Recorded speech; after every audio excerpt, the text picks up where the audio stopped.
Aujourd'hui, j'ai fait sport, mais c'est pas ce qui a compté aujourd'hui. Ce qui a compté, c'est que j'ai enfin fini, et ça a été quand même rapide, Rebecca. Il faut vraiment en parler. Rebecca, c'est le titre du roman de Daphné du Maurier. Boum, il est là. Et c'est hyper bien. Et je vais expliquer pourquoi. J'ai pas encore revu le film de Hitchcock, je l'avais vu assez petite, j'avais vraiment oublié, à part, bon voilà, que Rebecca elle est morte, je savais pas trop quoi, je m'attendais plus à rien, et ça c'est super, et c'est aussi pour ça que je tourne avant de voir, de revoir donc le film. On avait vu quand même beaucoup de Hitchcock, alors pas tout Hitchcock, mais beaucoup de Hitchcock quand j'étais gamine, et ça a peut-être un peu nourri ma paranoïa, ma peur et mon goût pour l'horreur. En tout cas, bon, ben je connais. Moi, je n'avais pas vraiment lu de Daphné du Maurier. J'ai peut-être lu Rebecca, on la voit ici. Ça, c'est l'édition. On est chez qui là? On est chez Livre de Poche. Acheté chez Recyclif pour moi. Elle est née en 1907, Daphné du Maurier. Et ça, c'est le copyright Albin Michel 39, traduit de l'anglais par Denise Von Mopes. Alors, tout de suite sur la traduction, il y a vraiment. J'ai repéré au moins 3 énormes fautes de syntaxe. Alors peut-être des fois que je suis fatiguée, que je vois des fautes où il n'y en a pas. Ça, c'est un problème quand on est prof. Je suis pas sûre qu'elle soit vraiment au point. En tout cas, la plupart du temps, à part ces 3 grosses fautes de syntaxe, j'ai pas relevé les pages. C'était hyper fluide et je demandais pas grand-chose d'autre. Et donc je parlerai pas du film. Ça sera pas une vidéo où je fais des commentaires sur l'adaptation comme j'ai pu le faire, je sais pas, sur Shining par exemple. Encore de l'horreur. Parce que c'est pas le propos maintenant. Je sais pas encore ce que je vais lire d'ailleurs après. Peut-être bien Christiane Rochefort. Ou Carrie. Parce qu'il est pas très long non plus, le Carrie de Stephen King. Mais mon cœur balance, mais pas beaucoup. Alors Rebecca, c'est un roman. Alors je vais lire le début. Et comme ça après je vais expliquer le reste. Mais là c'est clair que je vais divulgacher. Je vais donc spoiler. On aura la fin. Donc regardez-la plus tard quoi. Et je pense que je vais aller lire L'auberge de la Jamaïque et les oiseaux, clairement. Chapitre 1er, donc je suis pas 5. J'ai rêvé l'autre nuit que je retournais à Manderley. J'étais debout près de la grille devant la grande allée. Mais l'entrée m'était interdite, la grille fermée par une chaîne et un cadenas. J'appelai le concierge et personne ne répondit. En regardant à travers les barreaux rouillés, je vis que la loge était vide. Aucune fumée ne s'élevait de la cheminée, et les petites fenêtres mansardées bâillaient à l'abandon. Puis je me sentis soudain doué de la puissance merveilleuse des rêves, et je glissai à travers les barreaux comme un fantôme. L'allée s'étendait devant moi avec sa courbe familière, mais à mesure que j'y avançais, je constatais sa métamorphose. Étroite et mal entretenue, ce n'était plus l'allée d'autrefois. Je m'étonnai d'abord, et ce ne fut qu'en inclinant la tête pour éviter une branche basse que je compris ce qui était arrivé. La nature avait repris son bien et, à sa manière insidieuse, avait enfoncé dans l'allée ses longs doigts tenaces. Les bois toujours menaçants, même au temps passé, avaient fini par triompher. Ils pullulaient, obscurs et sans ordre, sur les bords de l'allée. Les hêtres nus aux membres blancs se penchaient les uns vers les autres, mêlant leurs branches en d'étranges embrassements et construisant au-dessus de ma tête une voûte de cathédrale. Et il y avait d'autres arbres encore, des arbres dont je ne me souvenais pas, des chênes rugueux et des ormes torturés qui se pressaient joue à joue avec les bouleaux, jaillissant de la terre en compagnie de buissons monstrueux et de plantes que je ne connaissais pas. Voilà. L'allée n'était plus qu'un ruban, une trace de son ancienne existence, le gravier aboli, gagné par l'herbe, la mousse et des racines d'arbres qui ressemblaient aux serres des oiseaux de proie. Je reconnaissais çà et là, parmi cette jungle, des buissons, repères d'autrefois. C'étaient des plantes gracieuses et cultivées, des hydrangéas, dont les fleurs bleues avaient été célèbres. Nulle main ne les disciplinait plus, et elles étaient devenues sauvages. Leurs rameaux sans fleurs, noirs ailés, atteignaient des hauteurs monstrueuses. La pauvre piste qui avait été notre allée ondulait et même se perdait par instants, etc. Alors, je voudrais juste revenir. Voilà, je vais sauter, je passe à la page 7, donc hop, elle s'approche. Je quittai l'allée et gagnai la terrasse défendue par les orties. Mais j'avançais dans l'enchantement du rêve, et rien ne pouvait me retenir. Je m'arrêtai, silencieuse, au pied de la maison et j'aurais juré que ce n'était pas une coquille vide, mais qu'elle vivait et respirait comme autrefois. Les fenêtres étaient éclairées, les rideaux ondulaient doucement dans l'air nocturne, et là, dans la bibliothèque à la porte entrebâillée, mon mouchoir devait être resté sur la table à côté de la coupe remplie des roses d'automne. Les témoins de notre présence marquaient sans doute la pièce, le Times chiffonné, les cendriers avec leurs bouts de cigarettes, les coussins gardant l'empreinte de nos têtes, les cendres de notre feu de bois. Et Jasper, le beau Jasper, avec ses yeux tendres et sa grande mâchoire, devait être étendu par terre, la queue dressée, au bruit des pas de son maître. Un nuage invisible jusqu'alors passa devant la lune et s'y arrêta un instant comme une main sombre devant un visage. L'illusion s'évanouit et les lumières des fenêtres s'éteignirent. Je n'avais plus devant moi que des murs silencieux et sans âme. La maison était un sépulcre, notre peur et notre souffrance étaient enterrées dans ses ruines. Il n'y aurait pas de résurrection. Quand, éveillé, je penserai à Manderly, je n'en éprouverai pas d'amertume.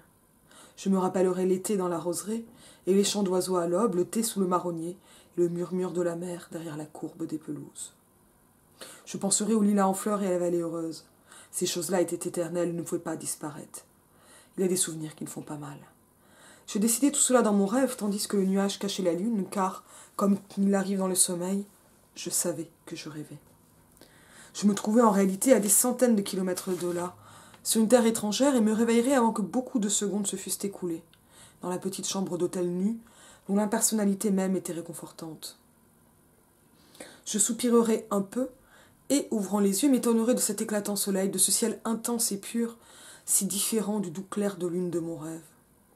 La journée s'étendrait devant nous deux, longue sans doute et monotone, mais dotée d'un certain calme, d'une chère sérénité que nous ne connaissions pas autrefois.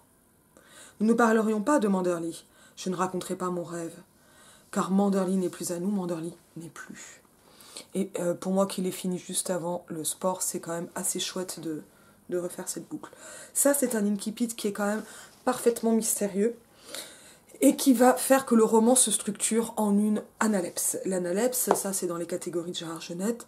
L'analepse, c'est le retour en arrière. C'est pas le flashback. Le flashback, c'est le retour en arrière dans le personnage. L'analepse, c'est quand le récit va en arrière. Et en fait, la situation d'énonciation, elle est à ce début de récit, à ce moment de rêve. Et le récit sera l'analepse quasi totale. Donc en fait, c'est une analepse partielle dans les faits. C'est-à-dire qu'on va aller jusqu'à la situation d'énonciation. En fait, on va s'arrêter juste avant. Ça va structurer, mais c'est quelque chose qu'on oublie très vite quand on lit le roman, cette analepse, parce qu'on va vraiment plonger dans le récit et y plonger complètement. Comment ça commence ? Ça va commencer par un rêve. Un rêve raconté à la première personne, et il est très important de le dire, la Rebecca du titre, je le remontre, peut-être à l'endroit ça aura l'air plus sérieux, eh bien n'est pas cette première personne. La Rebecca, c'est un autre personnage, qui en fait est déjà mort. Mais le jeu, et ça c'est quand même aussi quelque chose d'extrêmement important, on n'a pas son nom. Ne sera jamais nommé à aucun moment. On a, ça devient après un petit jeu qu'on peut rajouter, comme des easter eggs dans les jeux vidéo. J'ai essayé de pister un peu ça, comme on le fait dans la recherche du temps perdu. Des signes. Et il y a un moment où elle dit, je lui dis mon nom. Que nous on n'a pas donc, en tant que lecteur, donc c'est rigolo. Bon, ça c'est tout petit détail. Et ce qui va arriver à cette femme sans nom, donc au point de départ du récit, on ne sait pas grand-chose d'elle, on comprend qu'elle n'a pas de famille, et elle est la dame de compagnie d'une vieille dame qu'on comprend être parfaitement désagréable, riche et mondaine, et elles sont à Monte-Carlo quand elles vont rencontrer, parce que cette vieille mondaine fait autant de rencontres qu'elle le peut et est particulièrement intrusive, Maximilien de Winter, ou Max de Winter, ou Maxime de Winter. Ça dépend du degré d'intimité. Et cette rencontre va changer la vie de la narratrice à la première personne, parce que la vieille chouette tombe malade et a la grippe, et démarre une liaison, a priori chaste, avec Maximilien de Winter et cette narratrice. qui est donc homo et intradigétique. Et De Winter est un personnage particulièrement séduisant, mais plus âgé. Il a 42 ans, elle en a une petite vingtaine. Je ne sais plus si l'âge précis est donné. Alors il est âgé par rapport à elle, et il est aussi très mystérieux, très taciturne, mais il a l'air de se dérider quand il est avec elle. Et on comprend, et la narratrice elle-même comprend, qu'elle en devient éperdument amoureuse. Et Maximilian de Winter est connu pour sa très grande demeure, Manderley. J'espère que ça se prononce comme ça. Alors, ils se rencontrent à Monte Carlo, mais ils sont anglophones. Je ne comprends pas trop quelle est la nationalité de cette jeune femme, mais en tout cas, Maximilian de Winter est anglais, clairement. On est dans la belle campagne anglaise. Enfin, on n'y est pas tout de suite, en tout cas, Maximilian de Winter la demande en mariage d'une façon assez subite et brutale. Et en fait, le mystère qui entoure cet homme, ce sombrero, comme on dit quand on veut se moquer un peu de ces clichés, qui n'est même pas donc un jeune premier, puisque c'est un homme quand même plus mûr, surtout dans les années 30, à l'époque où est sorti le livre, vient de perdre sa femme, qui est la Rebecca du titre. Donc depuis un peu moins d'un an. Elle est morte et a été retrouvée noyée. Et donc va commencer un premier récit avec une première chose que je trouve passionnante, et qui était la raison pour laquelle j'ai lu Rebecca, en plus du fait que c'est écrit par une femme, puisqu'en ce moment je cherche pas mal ça, pour des travaux personnels.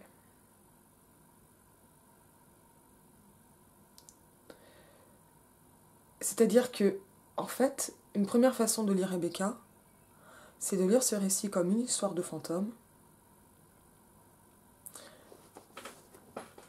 comme un texte qui serait fantastique, mais sans aucun surnaturel, puisque en fait, la femme est bien morte, et on n'a pas besoin d'apparition surnaturelle pour la faire exister ou lui donner une espèce de volonté, notamment parce qu'il y a un personnage assez important et néfaste dans ce roman, qui est, je vais jamais réussir à le prononcer correctement.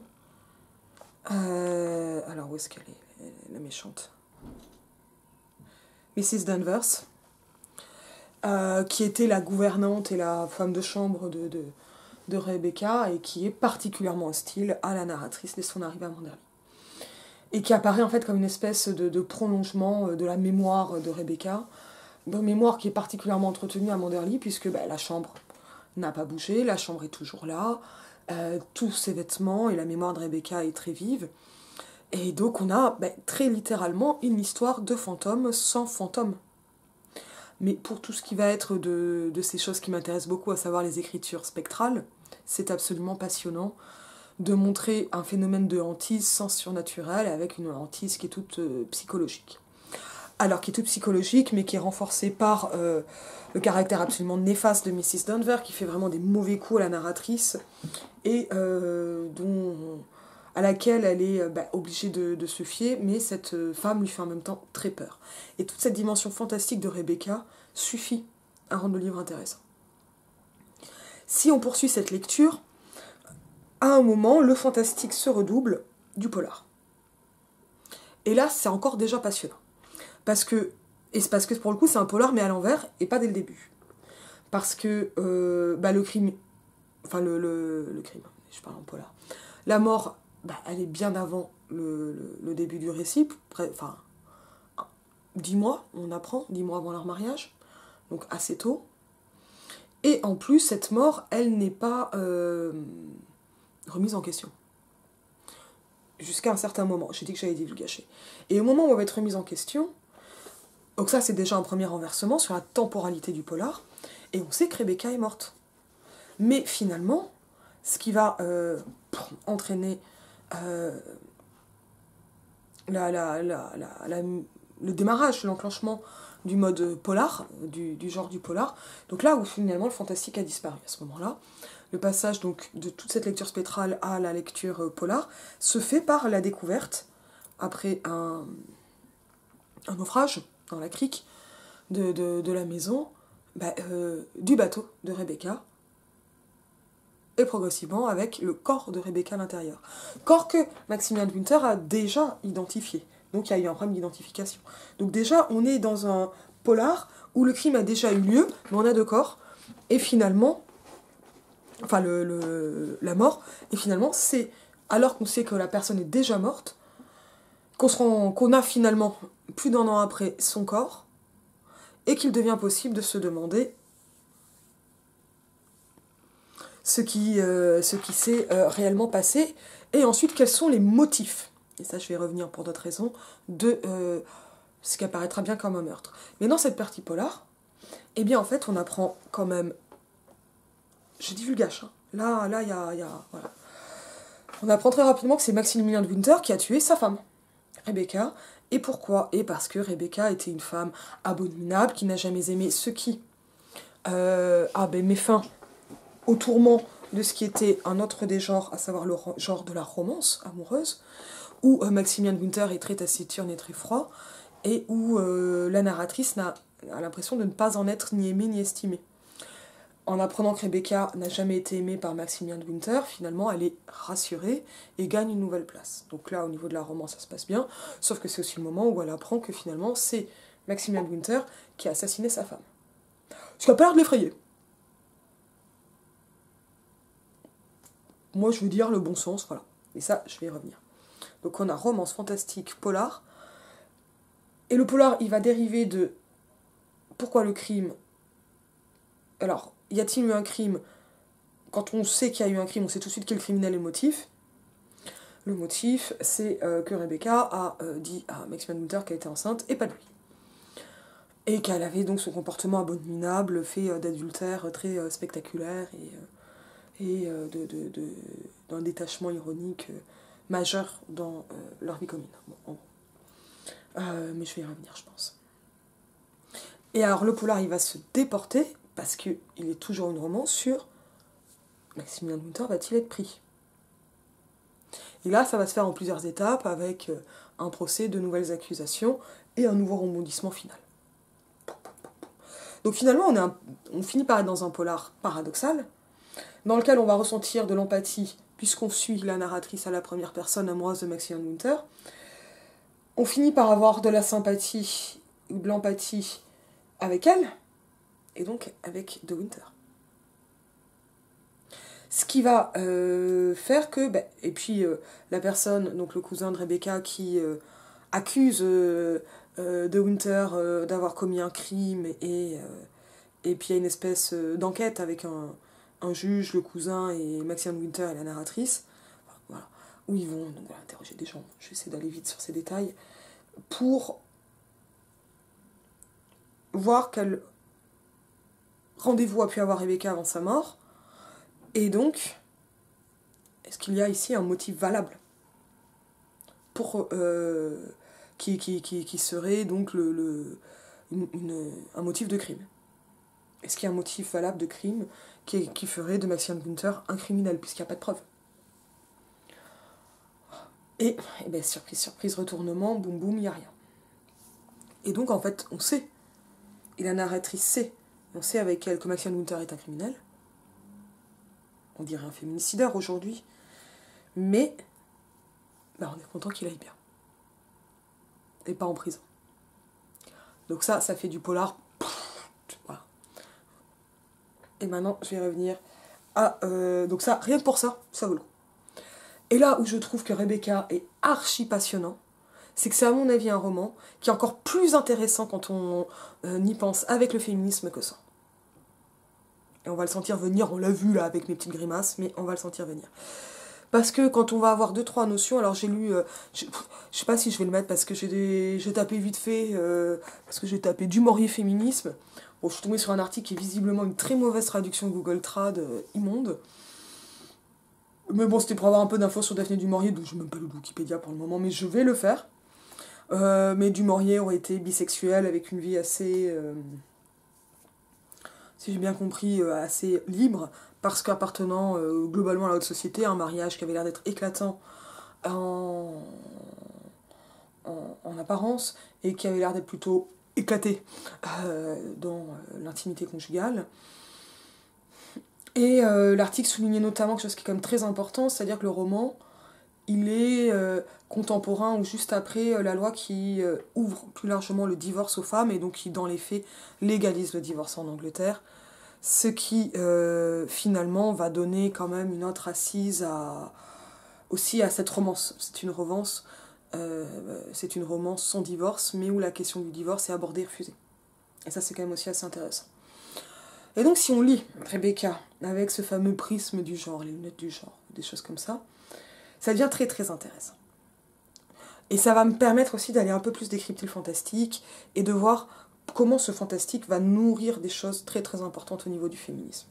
Bon, parce que on peut remarquer, alors et puis il y avait un témoignage de je sais plus qui disait en gros d'une femme, grosso modo j'étais amoureuse de Maximilian de Winter à la première lecture adolescente et je l'ai trouvé absolument horrible en le relisant.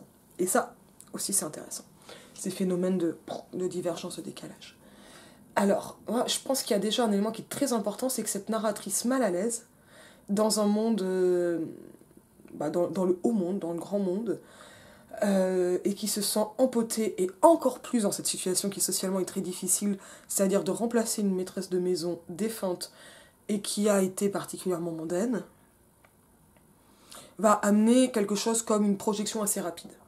Bon, je pense qu'il y a globalement plus de gens qui se sentent mal à l'aise que de gens qui se sentent à l'aise, donc ça va nous donner de l'empathie, et quand bien même ça peut faire un peu pitié. Et donc on va...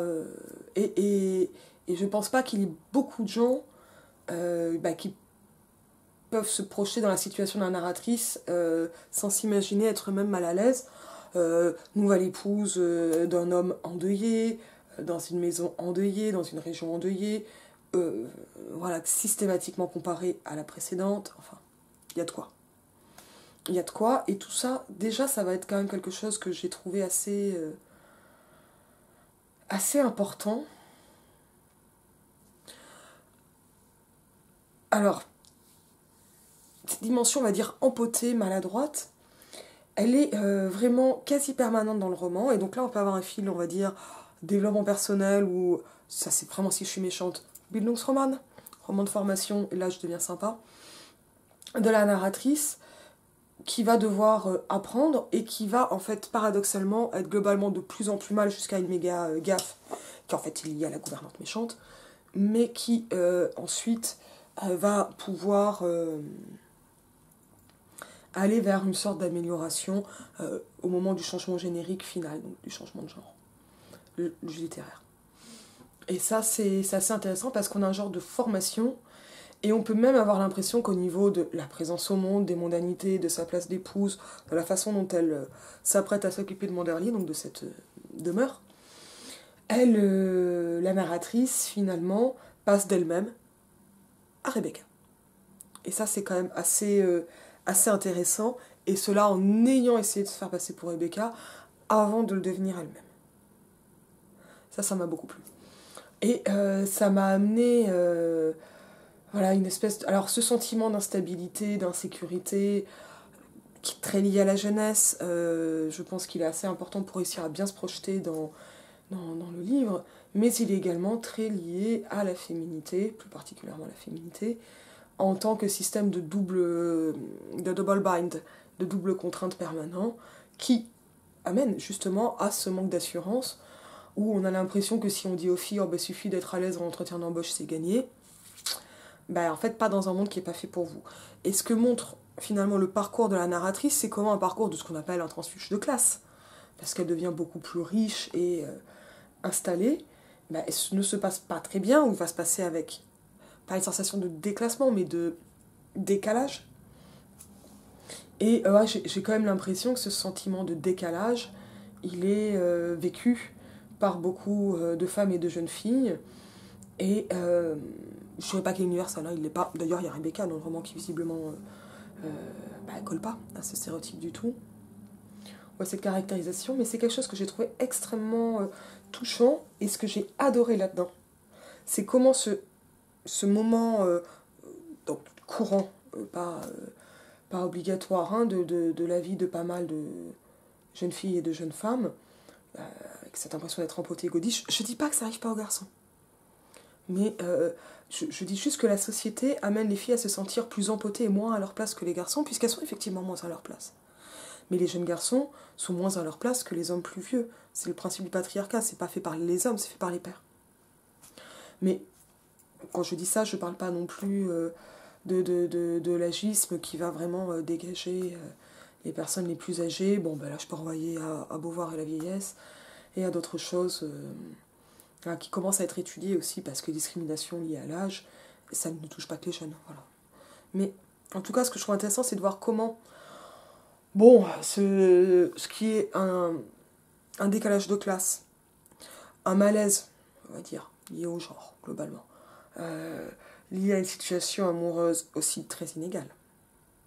Un homme expérimenté, une jeune fille. Enfin, voilà, une très jeune femme. Qui est souvent qualifiée par les gens qui parlent d'elle comme oh là là, vous avez l'air très jeune, on dirait une enfant. Je m'attendais pas. Donc, globalement, c'est à peu près ce qu'elle entend. Et finalement, cette femme, cette jeune femme, donc on a la classe, on va avoir le genre, qui vont vraiment jouer. Ce qui m'intéresse, c'est de voir qu'en fait, que Daphné du Maurier, elle a pris on va dire, ces espèces de ressorts psychologiques, de décalage entre deux mondes, qui vont avoir un effet sur la psychologie, pour finalement les accentuer avec ce qu'on appelle de gaslighting. Alors le gaslighting, ça vient de ce qui était une pièce de théâtre et qui est devenu un film, donc Gaslight, et je me le dis de français, alors que je l'ai vu en français en plus, qui est un film noir des années 40, qui doit être postérieur d'ailleurs à l'écriture de Rebecca, mais qui, de toute façon, c'est pas parce qu'il y a eu la pièce après que ça n'existe pas avant. La pièce et le film montraient et montrent une femme qui craint de devenir folle et que son mari encourage à se penser comme folle et à rester dans la plus grande des vulnérabilités, parce que, en fait, son mari est un escroc, quoi. Voilà. Mais ce qui est intéressant dans le gaslighting, c'est que à partir du film a été forgé le concept de gaslighting. Alors globalement, c'est parce que les lumières elles baissent et lui dit que non, elles baissent pas. Le gaslighting, c'est quand on vous fait croire que ce que vous percevez est faux. Enfin, ça, c'est vraiment la première définition. Et plus globalement, ça va être les moments où on enferme le plus souvent les femmes, donc là je suis en métaphore, mais dans la déraison, et on va les amener à douter de tout et à ne plus avoir de repères, à ne plus avoir de certitude. Et donc dans le cas du film, c'est mon mari est-il bon, est-il méchant, quoi. Je reviens à Rebecca. Et ça, en fait, toutes les insécurités psychologiques, donc la vulnérabilité de cette jeune fille, elle est renforcée par ce gaslighting assez fort, qui est principalement manœuvré par la gouvernante Mrs. Danvers. Et dont on se rend compte assez vite, avec la narratrice, qu'elle est fondamentalement néfaste, négative, et qu'elle tente des pièges, en fait, à cette jeune fille. Mais finalement, je trouve que là, Daphné du Maurier a fait quelque chose de très fort, c'est-à-dire partir de ce sentiment universel renforcé chez les filles, en lui donnant une explication humaine, on va dire réaliste, terrestre, enfin, voilà, sans surnaturel, mais qui va donner l'impression que tout devient surnaturel. Voilà. Et où on n'arrive même plus à comprendre quelle est finalement la motivation de cette femme, Mrs. Danvers. Donc ça, c'est vraiment un premier point. Et ça va vraiment renforcer le fantastique, l'impression de fantastique, avec des passages qui sont souvent aussi très beaux, de découverte de Manderly, avec des impressions spectrales, fantomatiques. La visite de la chambre de Rebecca, par exemple, est extraordinaire, mais elle est aussi très inquiétante parce qu'elle peut rappeler un autre film d'Hitchcock, inspiré d'une histoire vraie. Je pense à Psychose, inspiré d'Edgin. Moi je dis Edgin. Edgin, c'est pas exactement un tueur, mais c'est ce type qui, après la mort de sa mère, a complètement vrillé et à déterrer des cadavres de femmes pour s'habiller avec leur peau. Il a aussi inspiré Hannibal Lecter. Un seul mec, Ed Gein, c'est quelqu'un de assez particulier. Voilà. Il a pu faire effectivement des objets avec de la peau humaine, et surtout il se faisait des masques et des costumes en peau humaine, et il avait gardé le corps de sa mère. Donc c'est la fameuse scène de Psychose. Même si Psychose reste très différente, mais c'est le personnage qui a inspiré le film. Et on a quelque chose chez Mrs. Danvers qui ressemble à Ed Gein. Alors Ed Gein, pareil, c'est postérieur. Mais ça, moi, je m'en fous. Moi, je suis née en 2022. Je me fiche de savoir... Là, je suis pas en train de faire de la génétique textuelle. Je suis en train de prendre des exemples pour montrer d'où ça va venir. Et parce qu'elle va avoir un fétichisme, alors qu'il y a aussi du romantisme, autour des affaires de Rebecca, pour garder Rebecca en vie, sa chemise de nuit la dernière fois qu'elle l'a portée, pas lavée, ou ce genre de choses, qui est fondamentalement macabre, et qui va entretenir cette impression spectrale, et avec donc le mari endeuillé, atteint par le chagrin, qui devient donc lui-même inatteignable pour la narratrice, qui se retrouve ainsi reléguée, abandonnée au sein de cette grande maison qu'elle ne connaît pas, qu'elle ne comprend pas, et dans laquelle elle n'a pas tellement d'amis, et en plus elle n'a pas tellement le droit de demander des choses. Donc ça fonctionne hyper bien, et c'est un premier entrecroisement genre fantastique. C'est pas fini. On l'a compris, c'est une histoire de féminicide. Et là, en fait, c'est hyper intéressant. Parce que, là, l'article disait, en passant, je vais mettre le lien, quoi. Si j'oublie, vous me le dites. Sinon, vous tapez du Maurier féminisme et vous tomberez dessus. C'était très très mal traduit. Oh là là, c'était bon. Parce que c'est un féminicide inversé. Ce qui devrait faire peur dans un texte gothique ou fantastique raconté par une narratrice, ce serait le mari lui-même. Et ça, en fait, c'est vrai que pendant une large partie du texte, on a un passage romance noire, romance gothique, qui fait peur. Et Maximilien de Winter, il y a des moments où il peut être inquiétant. Tellement il est distant, et on est dans un grand désarroi avec la narratrice elle-même. On ne sait pas ce qui se passe, on ne sait pas ce qu'il pense. Ça, c'est plutôt flippant. Et là, voilà, ça, c'est des effets dont j'avais parlé avec notamment le livre de Catherine Dufour sur la ville, voilà, que j'ai beaucoup aimé. Ça va pas mal marcher parce que on est vraiment dans ce personnage de héros romantique, sombre, mais potentiellement dangereux, pas loin du vampire, pas loin du vampire notamment parce que on comprend que c'est 100 ans endeuillé, j'ai mal parce que j'ai gardé mes chaussures, c'était une bêtise. Il cherche en la narratrice sa jeunesse, donc il y a quelque chose à l'arrière-plan d'un motif du vampire qui est inquiétant, et puis avec toujours cette question qui est fondamentale pour une femme encore de la première moitié du XXe siècle, et qui reste importante, qu'il est moins pour les hommes malgré tout, même si c'est aussi une question importante, à savoir, est-ce que j'ai raté mon mariage ? Genre, ça fait 3 mois que je suis mariée, c'est pour la vie, hein. Donc les choses sont plutôt difficiles et complexes. Voilà. Et donc là, voilà, et on apprend, et ça c'est vraiment quelque chose qui est très tordu, et finalement assez pervers dans le récit, que Maximilien de Winter est donc un auteur de féminicide. Évidemment, le mot n'est pas dans le texte, c'est qu'il a épousé, plus particulièrement un uxoricide, il a tué son épouse, mais qu'il a bien fait. Et finalement, l'apprendre va résoudre le dilemme amoureux de la narratrice et la rassurer. Et j'ai déjà dit que je trouvais pas ça très logique, mais en même temps, oui, moi aussi, j'avais peur avec la narratrice de ne pas être aimée. De ne pas avoir ce besoin de validation, et cette inquiétude d'être mise en concurrence de la façon, je ne vais pas vous dire la plus terrible ou quoi, parce que je ne veux pas faire de grande généralité, mais d'être mise en concurrence avec une morte, fait que elle était confrontée à de l'indépassable. Et quand finalement cet indépassable s'estompe, se dissipe, elle a pu être choisie pour elle-même, et pas uniquement pour combler un manque impossible à combler.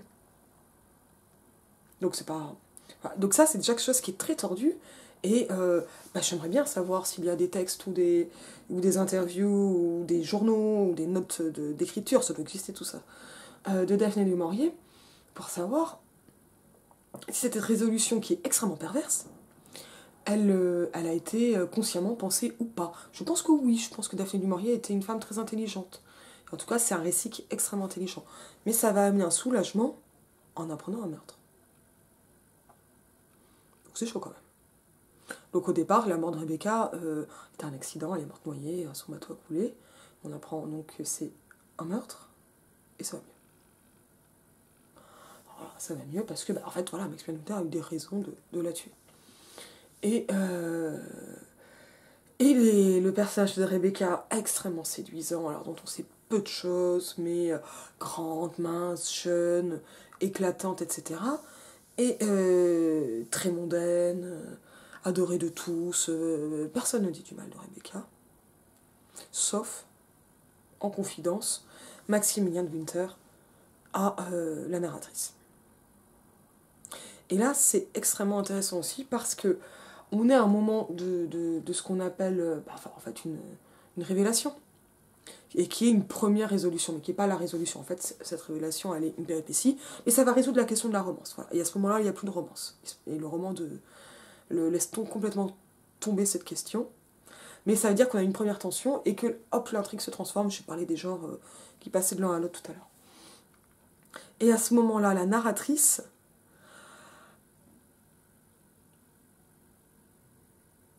finalement,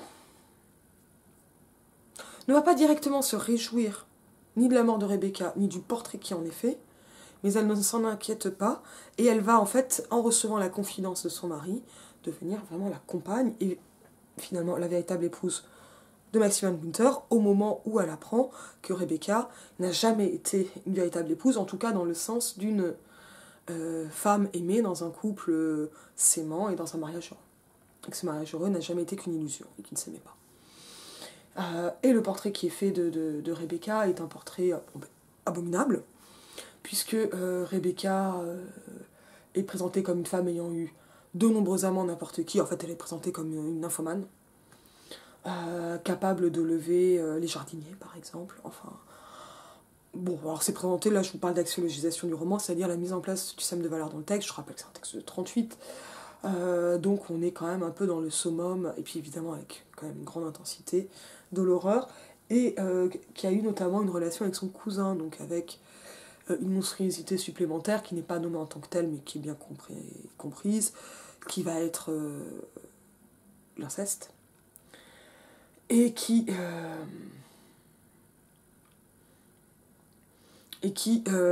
en plus est renforcée par le fait que le cousin est particulièrement vulgaire, désagréable, mufle, voilà, et que c'est un personnage mais qui va un peu s'incruster et être hautement insupportable.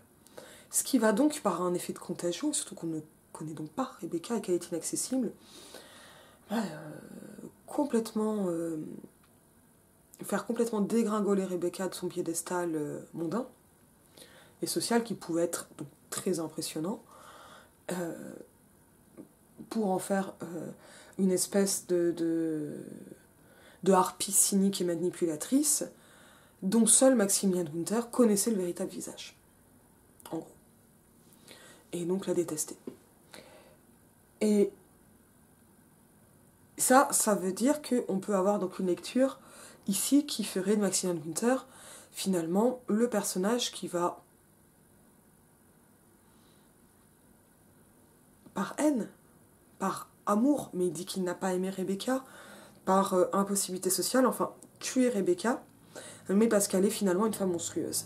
Et il la tue au moment où elle lui annonce être enceinte d'un autre, et qu'il va élever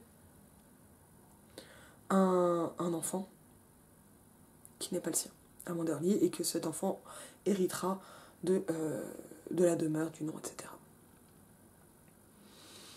Donc, pris dans son système de valeurs qui ne sont jamais remises en question dans le roman, on en vient à trouver finalement très, très acceptable cette évacuation de Rebecca par le meurtre, et on attend avec impatience que Maximilien de Winter soit disculpé de toute intention criminelle et innocenté par voilà, au moins les tracasseries administratives, et donc un procès ensuite.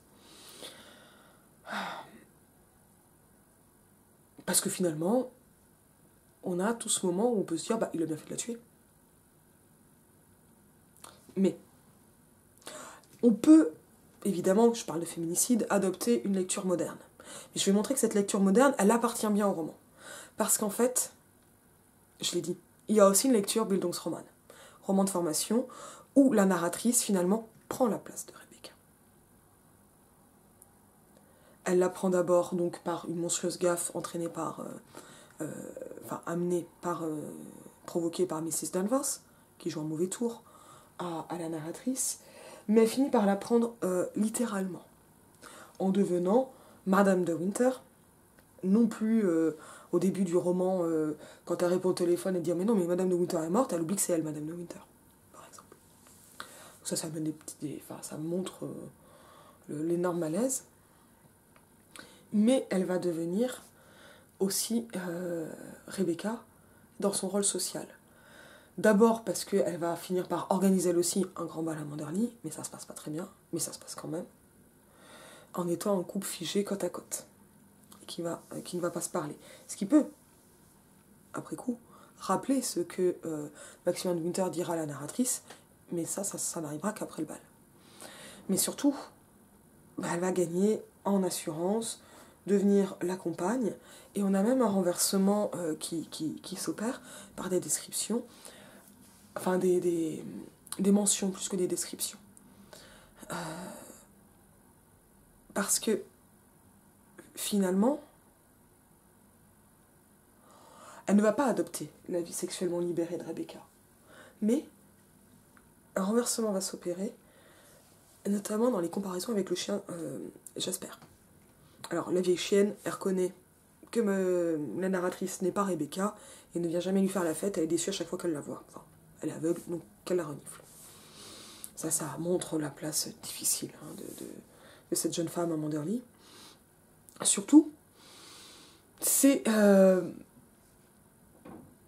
et ça, c'est quelque chose, je pense, qu'on repère plus aujourd'hui ou avec un certain âge qu'il y a quelque temps. Et c'est là où le féminisme apporte peut-être en acuité de lecture, mais on l'aurait trouvé sans ça, je pense.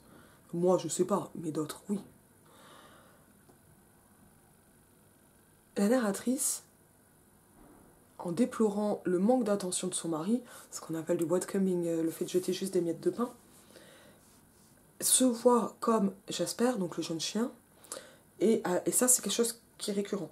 C'est-à-dire qu'elle se plaint dans ce récit, hein. Elle se plaint à personne, hein, elle se plaint au lecteur en fait, ou à la lectrice, que Max finalement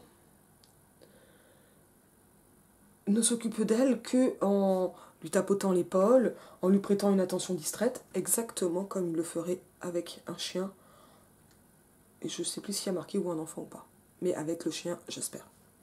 Ou comme elle-même le fait avec le chien. Et à la fin du récit, on va trouver un moment qui est exactement inverse, où c'est elle qui va le consoler, exactement comme elle aurait consolé Jasper s'il avait été blessé. Alors avec plus d'attention et d'amour, malgré tout, mais un renversement complet. Et elle dit bien se sentir elle-même Rebecca, qu'elle va enlever la statue de faune dans le jardin qu'elle n'aime pas, enfin refaire la déco, quoi, et être réellement chez elle, et qu'elle se sent là vraiment compagne. Mais sans aucun remords ou sans aucune inquiétude vis-à-vis de la mort de Rebecca, et donc de son meurtre.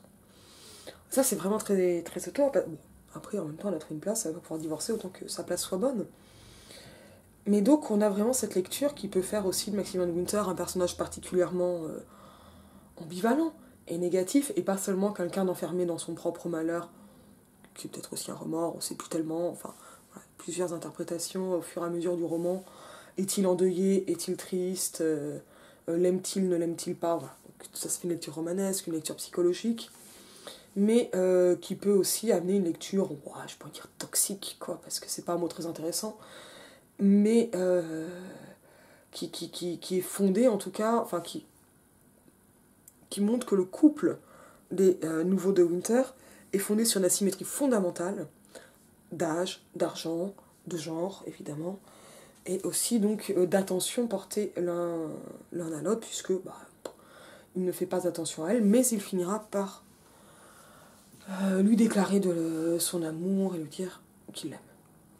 Et en fait, et là l'article le signalait, ça m'a permis d'aller beaucoup plus vite, je ne sais pas si je serais allée jusque-là, personne d'autre que Maximilian de Winter ne dit du mal de Rebecca, comme je l'ai dit un peu plus haut.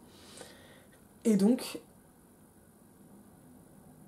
peut-on savoir, y a-t-il une façon de savoir si il avait ou non raison? Enfin, c'est-à-dire, il a évidemment pas raison de la tuer, mais est-ce que les raisons invoquées, est-ce que ce qu'il a pu raconter à la narratrice est fiable ou pas? Et bien en fait, on n'a aucun moyen de le savoir. Et elle non plus. Ça n'a pas l'air de l'inquiéter, mais c'est justement ça aussi qui est inquiétant. Alors, autre point, et sur lequel je suis très ambivalente, mais je sais que Marion m'attend, ça va être celui de la résolution où finalement, avec une petite enquête, on apprend que Rebecca n'était pas enceinte mais avait un cancer. Diagnostiqué par un gynécologue, donc utérus, a priori, mais il n'est pas désigné directement, enfin en tout cas un cancer vraiment féminin, et qu'en dehors de cette maladie, elle était de toute façon incapable d'avoir des enfants. Et que ce cancer l'aurait emporté en 3 ou 4 mois. Et ça amène pas mal de choses différentes. C'est présenté par Maximilian de Winter comme l'ultime blague de Rebecca, mauvaise blague, ou l'ultime tour, parce que finalement, se sachant condamnée, elle a préféré avoir une mort rapide et hanter Maximilian de Winter. Au niveau du genre, ça peut amener une lecture très moralisatrice.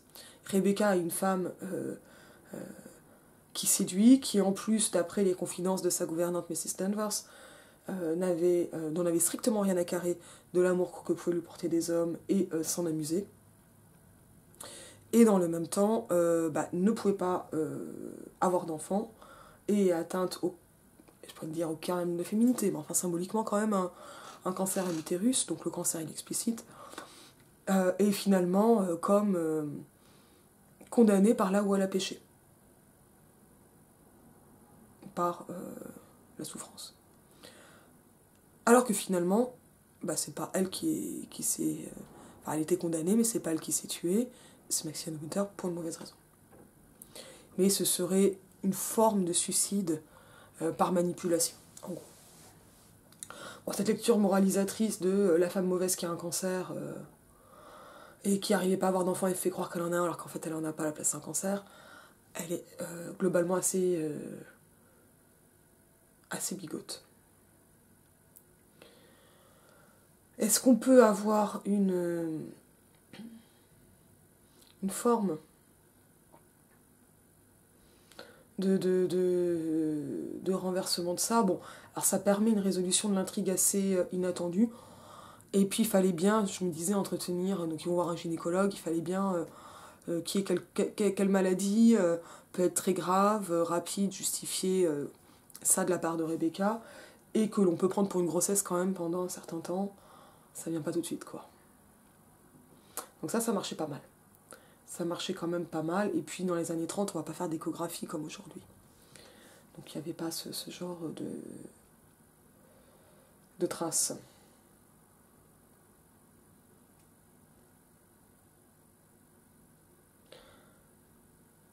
Globalement, ça se ficelle bien.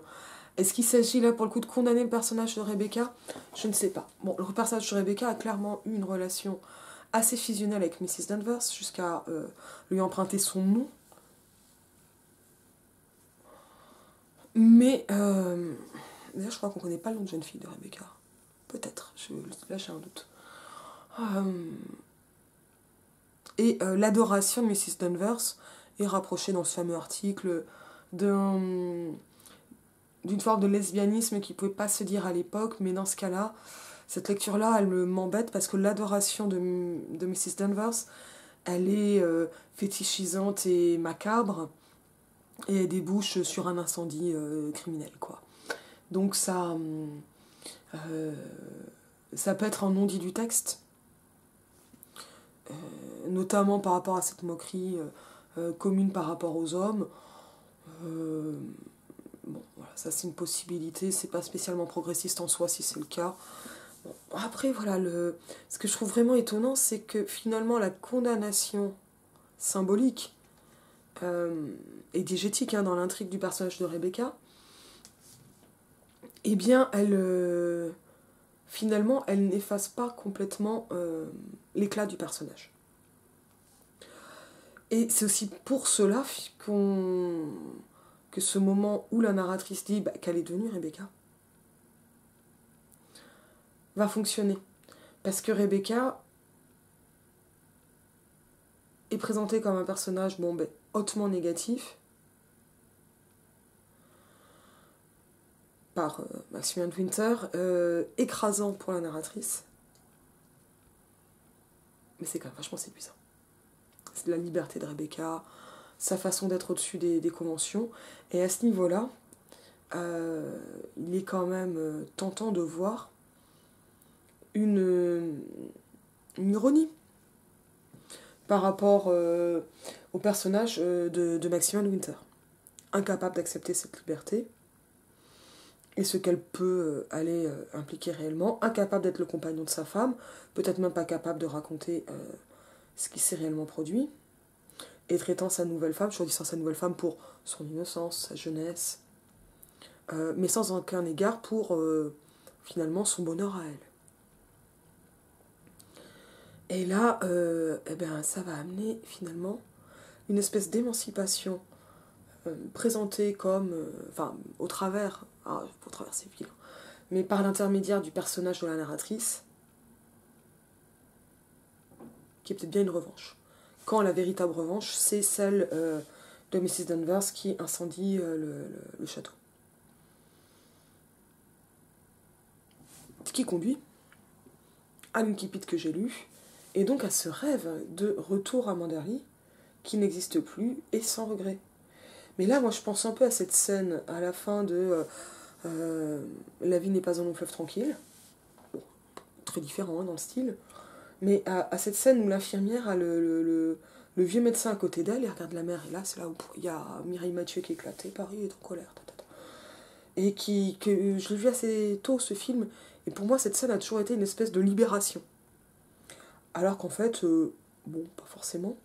Et de revanche, je pense que c'est plus compliqué dans La vie est un long fleuve tranquille, n'est pas. Et d'ailleurs, je réalise que La vie est un long fleuve tranquille débouche sur une image de mer. Le fleuve va à la mer. Je n'avais pas fait ce rapprochement jusque-là. Je suis pas rapide. Mais j'ai eu une impression comme ça de quelque chose d'un peu terrifiant et éclatant à la fin du roman. Et en relisant et en me rappelant de cette analepse que j'ai lu au début de la vidéo, elle a gagné en fait. La narratrice a gagné. Peut-être pas un nom, mais elle a bien marié à elle. Et ce qu'elle voulait, c'était des vacances, et elle a nouveau en vacances. Et ça, c'est ultra intéressant. Et je crois que c'est vraiment peut-être un des cas où finalement adopter, on va dire peut-être pas une lecture féministe, mais autour d'une émancipation des femmes, ou d'une femme, m'amène, je crois que c'est la première fois que ça m'amène à autant approfondir et à voir différents niveaux de lecture dans un texte. Et ça, je trouve ça archi fascinant, et j'ai adoré Rebecca. Et je vous dis à bientôt.